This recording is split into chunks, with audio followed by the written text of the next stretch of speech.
Joe Rogan had a podcast, or he had a guest who was called Alex Jones, and that guest, at one point in the event, started talking about an experience he had when he was younger. And he was talking about how he got in a fight with this black kid. And of course, you know, racism and stuff. But he got into a fight with a black kid, and the kid basically knocked him down. Knocked him onto the ground. And Alex Jones was not happy about that, and he got back up, and then he throat punched the black kid and sent him straight to the hospital, right? Or he throat punched the aggressor, who went straight to the hospital. So, Alex Jones, altercation, black kid, hospital. Now, what makes this fight interesting is that one of the people in the fight was Alex Jones. And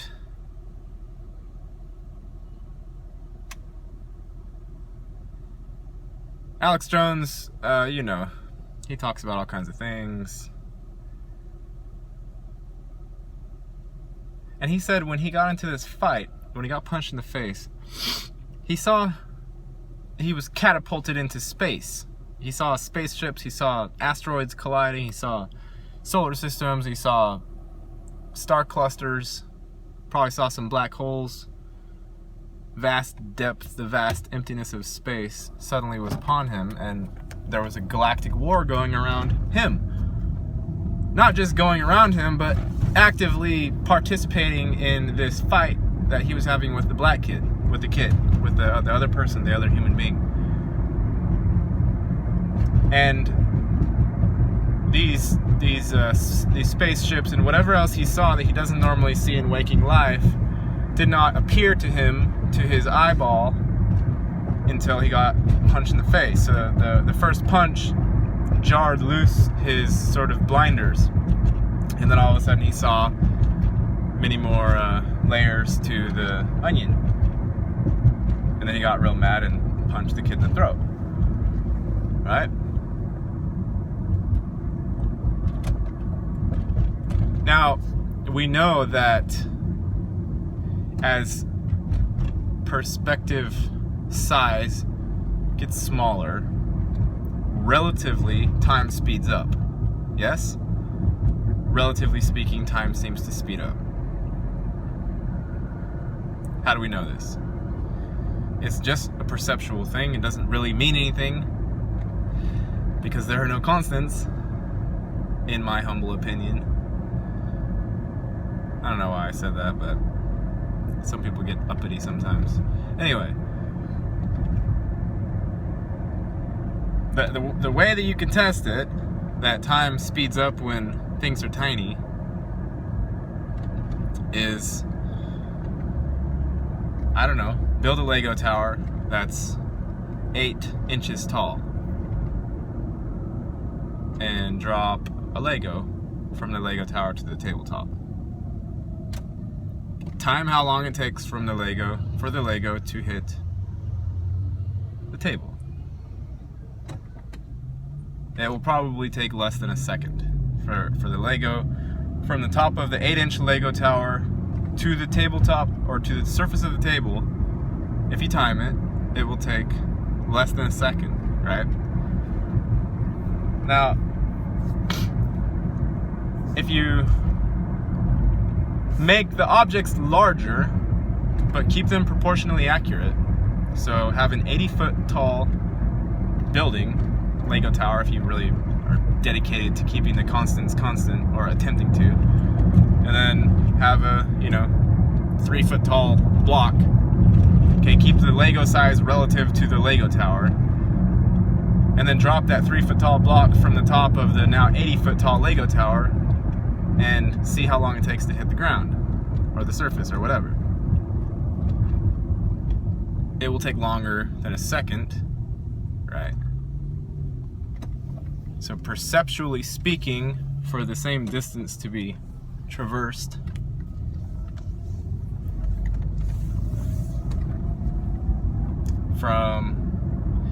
it seems to go faster when proportions are smaller. Again, this is relatively speaking. I don't want to get into the quantum mechanics of hyperthought. Whoa.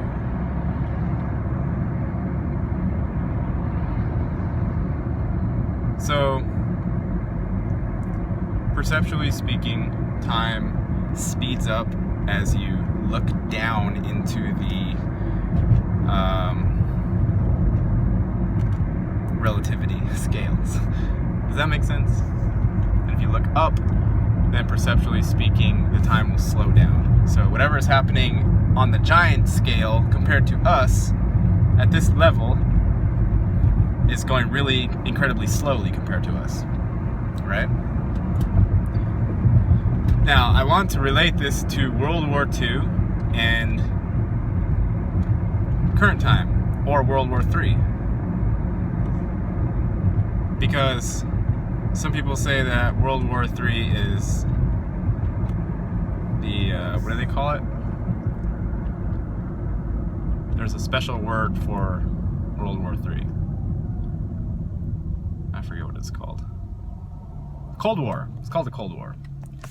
They don't call World War III the Cold War, but there's a term that's called the Cold War, and that means a war that doesn't involve dropping atom bombs on cities and blowing things up physically. It's a different type of war, right? And I've said before in the past that the World War III is internal, okay? It's inside of the body, it's inside of the mind. It's inside of your internal little tiny molecular structure. Tiny machines, you know? 4400, nanotechnology, right? So there is a blessing, in a sense, to this. You could say, arguably, there is a blessing. There's an upside. And the upside is that now bombs are not being dropped on Fresno or Hawaii or Baghdad, right? They're not. But there are now tiny machines traversing your bloodstream and, you know,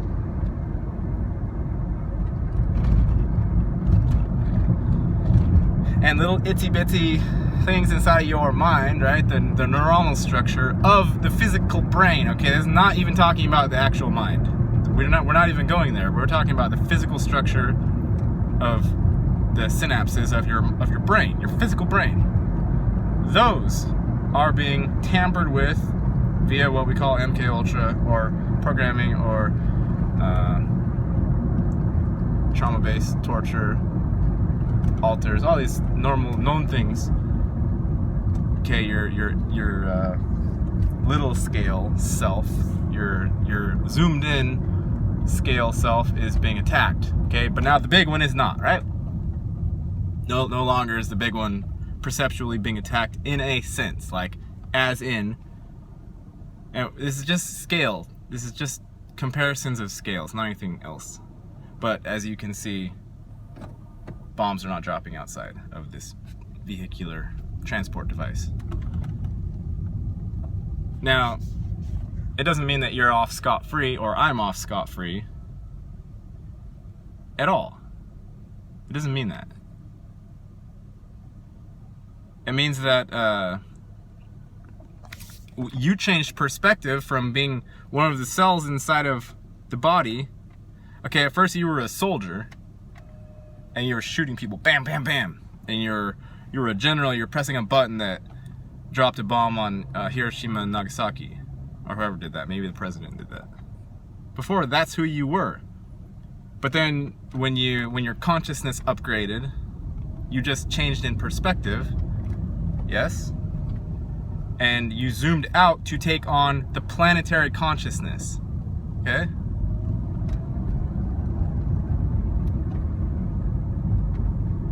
And I promise you, from the Earth's perspective, when bombs were dropping on her, it felt probably like a minor itch.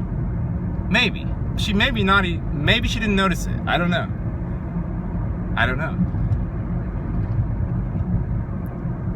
But you went from the perspective of physically making noise and throwing things at each other, throwing poop, pressing buttons and making things explode and making bodies disintegrate and so on. You went from that perspective, you zoomed out from the perspective of the the warrior white blood cell. Okay, you were the warrior white blood cell shooting red blood cells or whatever. Okay, I probably am getting those terminologies mixed up, but you get my point. You were literally, consciousness was in that level, and then you shot up and out of that level of war into the planetary body, and you no longer are seeing the violence that's happening on the cellular level. You're not seeing that. You are now Mother Earth with an itch. You got a zit, you know. The zit was probably where someone dropped an atom bomb. But the time perspective is different. So at this level, okay, we're at the planetary body level now, yeah? At this level, it takes 70 years for this planetary body to birth, to get old. All the landscapes change and get renewed and stuff. Wars happen, you know, lots of things like that. And then it dies. But as we talked about, the level of perspective, time, the way, the quicker slowness of how time is perceived changes when you zoom in perspective or you zoom out in perspective. So you zoomed out of perspective from the little ones dropping bombs, like physically hurting each other. You zoomed up from that into Mother Earth, or the body, which is also the body, okay? It's the same body. It's not the same body, but it's the same body when you rearrange your capacitors in your mind to be able to accept things, certain conceptual frameworks. And that's what else I wanted to say. So there is a level between, it's like a tier system, TEIR.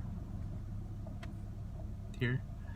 So there's the level between the little itty bitty cells battling each other and talking shit on each other inside of the body.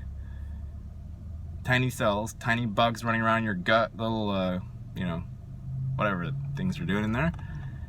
There's the level from their perspective to your perspective in your body. This is me, got hands, got things inside of all of the body. Is a bunch of pores and openings and spaces and all kinds of creatures and technology, and everything is floating and flying through every single orifice your body has, through your skin membrane, through everything, yeah? So the one level up from that molecular cellular level, one level up in consciousness is to you being the human. You are now the human, and you have a thought which says move arm move. And then that's one level from the level, molecular level, to the I am a human body level. I am a human being, human body. Then you go another level up in perspective, and you are at the planetary level, which is another body, which has little itsy bitsy molecular creatures called human beings and plants and animals and insects and bugs and whales and shit like that inside of it. You see? Now, so there are levels of rest depending on what your consciousness is currently residing as. So if you're residing as one of the human beings, or little quantum mechanic gnats fighting each other during the phase of World War II. If you're at that level of consciousness during that time, you're at the level of human consciousness during when physical wars were happening, then you're going to be kind of in a fucked up situation, because you're probably about to get annihilated at that level. But if you zoom up to the level of the consciousness of the planet while these wars are being waged, inside of your skin membrane or on top of your skin membrane, at best, World War II is a minor itch. Okay, so it's dependent on your perspective. And of course, a whole bunch of lifetimes happen on top of Earth. 70 years here, 70 years there, 80 years there, 5 years there. All these are stacked up on top of each other in linear time length. But to the Earth, it's like 70 years, just like to us it's 70 years, but on the cellular structure, all kinds of gnats are being born, and little tiny sea creatures inside of our bloodstream are being born and dying, and all kinds of little nanites are running around fighting each other and chopping each other's heads off and whatnot. Okay? And all of this to say that Alex Jones got like a little bit of a third eye glimpse of what's going on. Like, he saw spaceships and shit like surrounding this physical fight, which meant that like Mother Earth, for some reason, this is theoretical, I'm not saying this is fact, but for some reason the higher up level of perception found out about Alex Jones and his fight with this black dude, and they're like, hey, you guys, like, this is somehow important. There's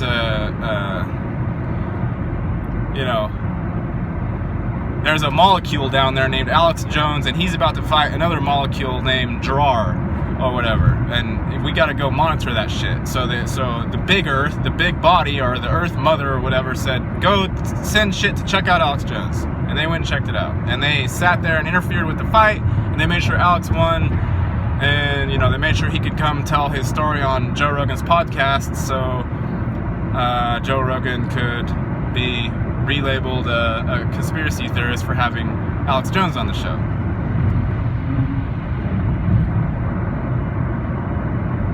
Anyway, I hope you all are having a good and a great day, or morning or evening time, and take care. Peace!